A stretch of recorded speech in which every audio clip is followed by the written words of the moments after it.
함께 보신 말씀은 사사기 4장 1절로 11절까지 말씀입니다. 사사기 4장 1절로 11절까지 말씀. 구약성경 364면에 있습니다. 사사기 4장 1절로 11절까지 말씀을 한 절씩 교독하겠습니다. 제가 먼저 읽겠습니다. 에훗이 죽으니 이스라엘 자손이 또 여호와의 목전에 악을 행하매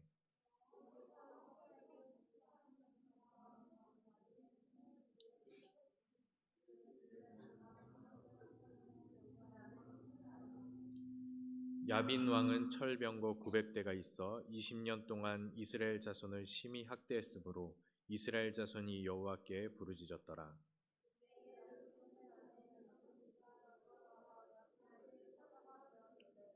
그는 에브라임 산지 라마와 베델 사이 드보라의 종려나무 아래 거주하였고 이스라엘 자손은 그에게 나아가 재판을 받더라.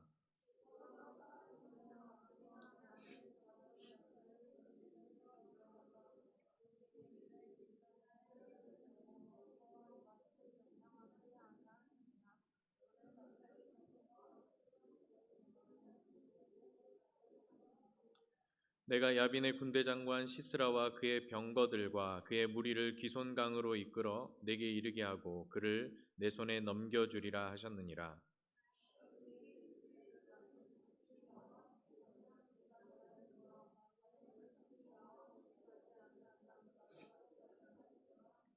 이르되 내가 반드시 너와 함께 가리라. 그러나 내가 이번에 가는 길에서는 영광을 얻지 못하리니 이는 여호와께서 시스라를 여인의 손에 파실 것임이니라 하고 드보라가 일어나 바락과 함께 게데스로 가니라.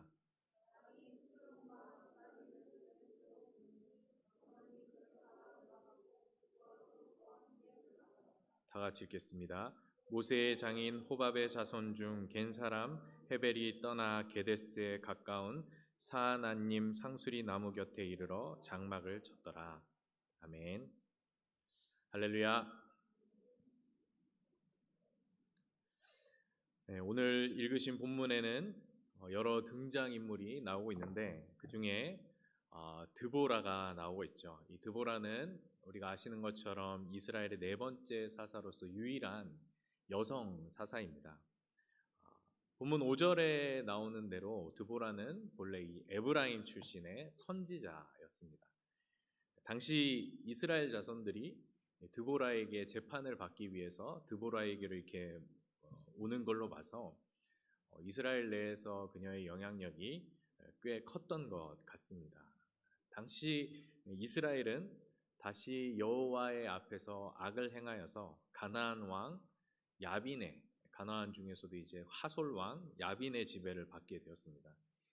이 가나안 왕 야빈은 강력한 군대를 거느리고 있었는데 그 군대를 통해 무려 20년 동안 이스라엘을 심하게 학대했다라고 본문에 나와 있습니다. 우리 2절하고 3절을 다 같이 한 번 더 읽어보겠습니다. 2절과 3절입니다. 여호와께서 하솔에서 통치하는 가나안 왕 야빈의 손에 그들을 파셨으니 그의 군대 장관은 하로셋 학고임에 거주하는 시스라요.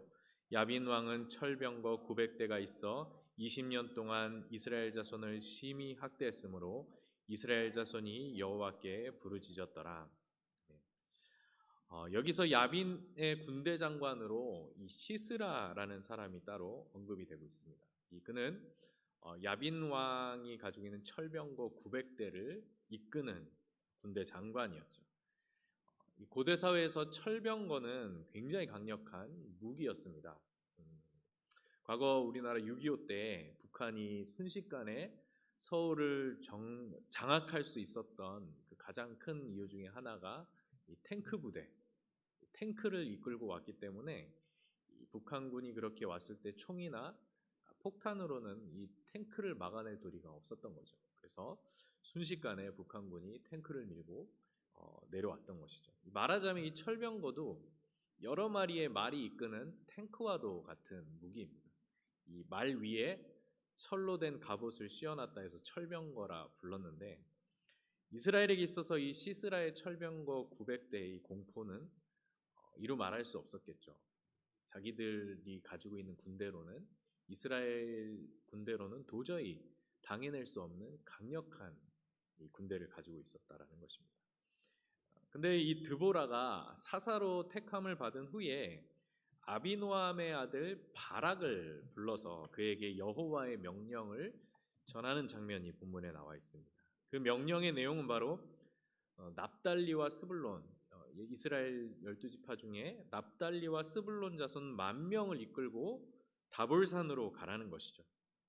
왜냐하면 여호와께서 시스라와 그의 군대를, 철병거를 포함한 그의 군대를 기손강으로 이끌어내셔서 바락의 손에 붙여주시겠다, 그 군대를 넘겨주시겠다라고 약속하셨기 때문입니다.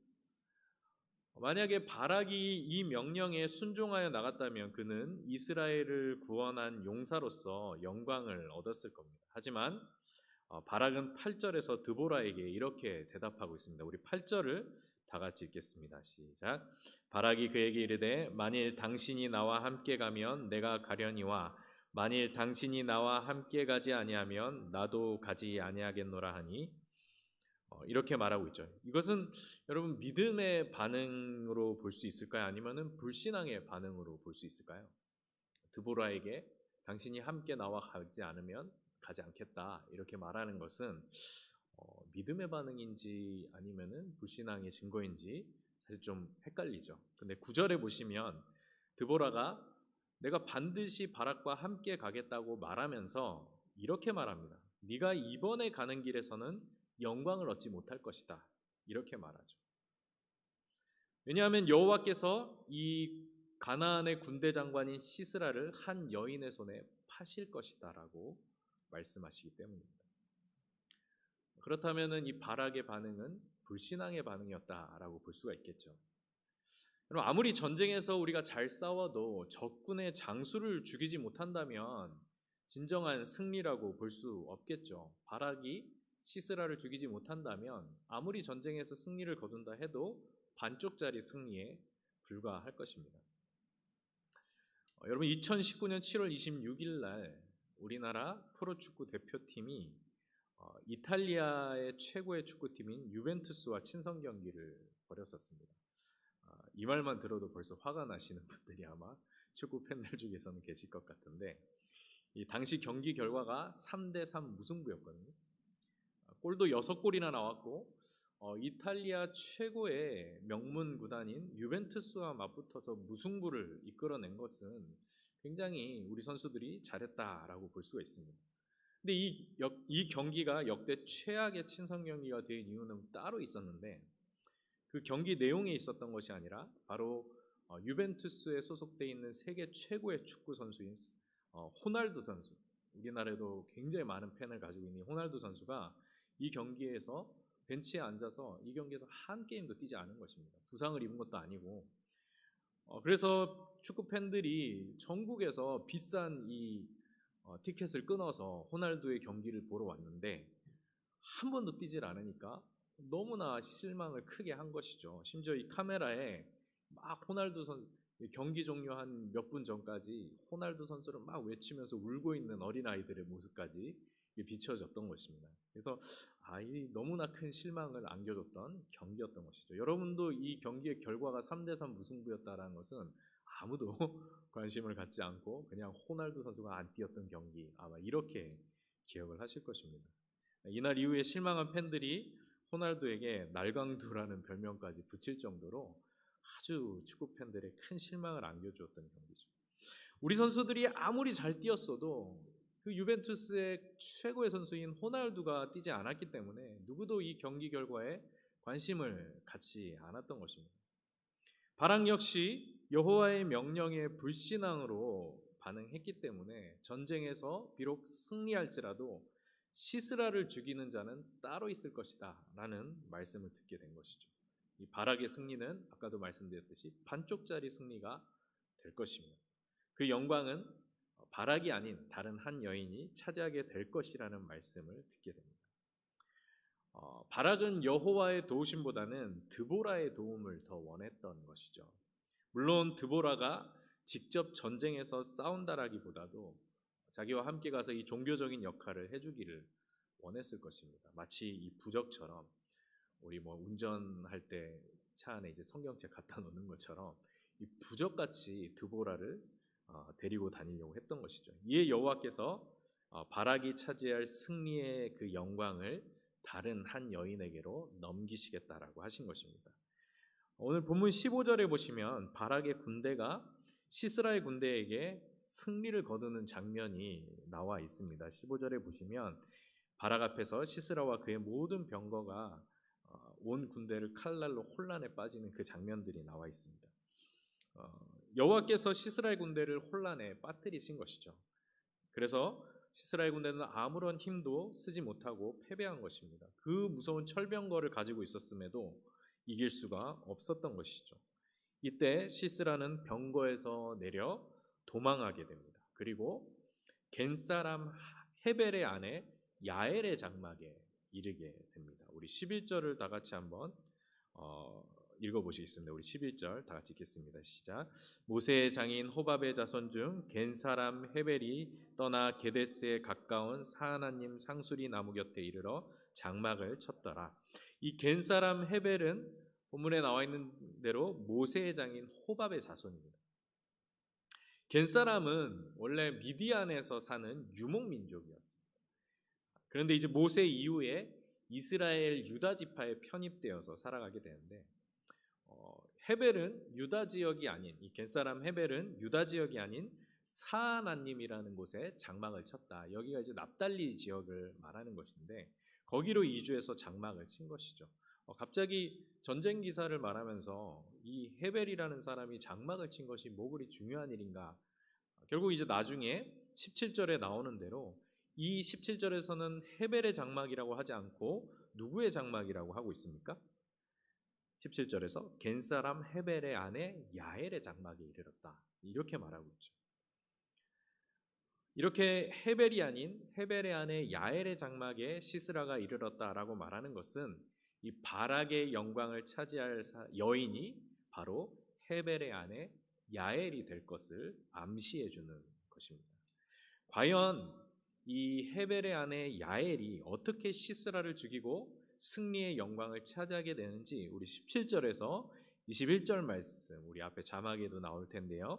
우리 17절에서 21절 말씀을 한 절씩 교독하도록 하겠습니다.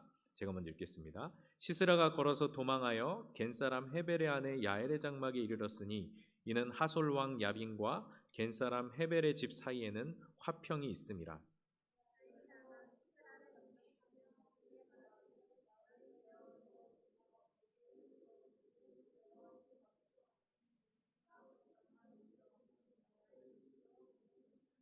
시스라가 그에게 말하되 청하노니 내게 물을 조금 마시게 하라. 내가 목이 마르다 하매 우유 부대를 열어 그에게 마시게 하고 그를 덮으니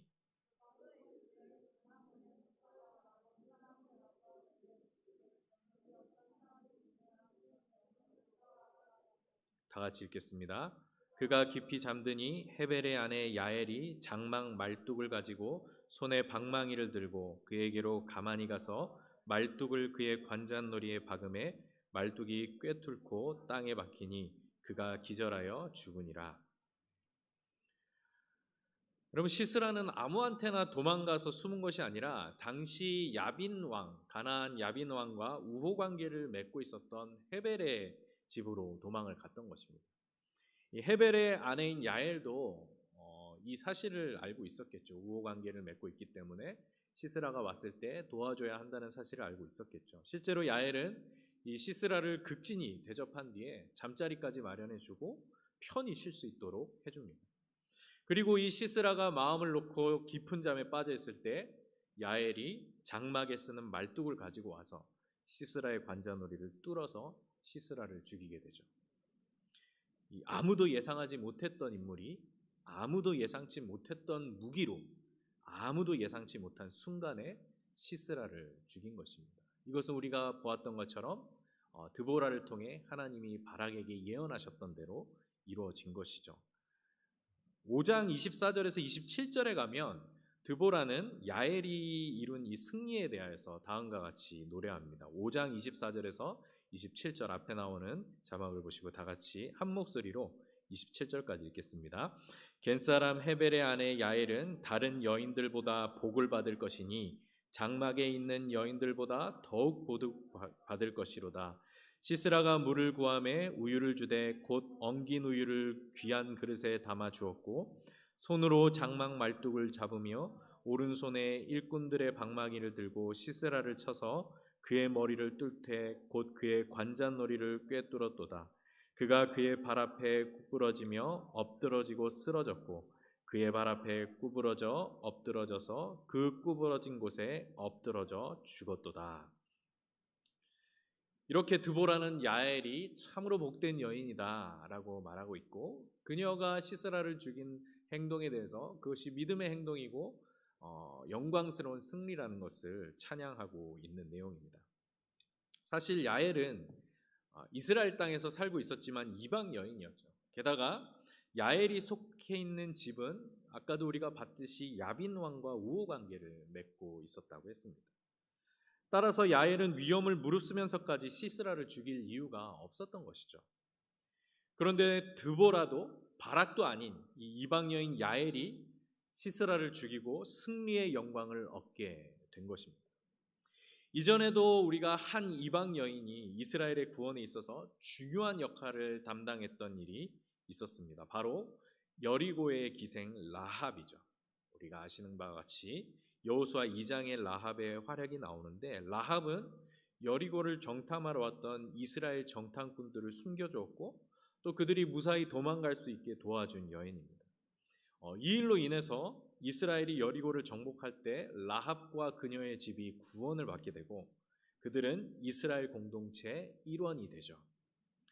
이처럼 라합은 위기의 순간에 이스라엘 편에 섰었고 믿음의 행위를 통하여 구원을 확보했습니다. 그리고 이방인임에도 불구하고 이스라엘을 향한 하나님의 축복에 참여하게 된 것이죠.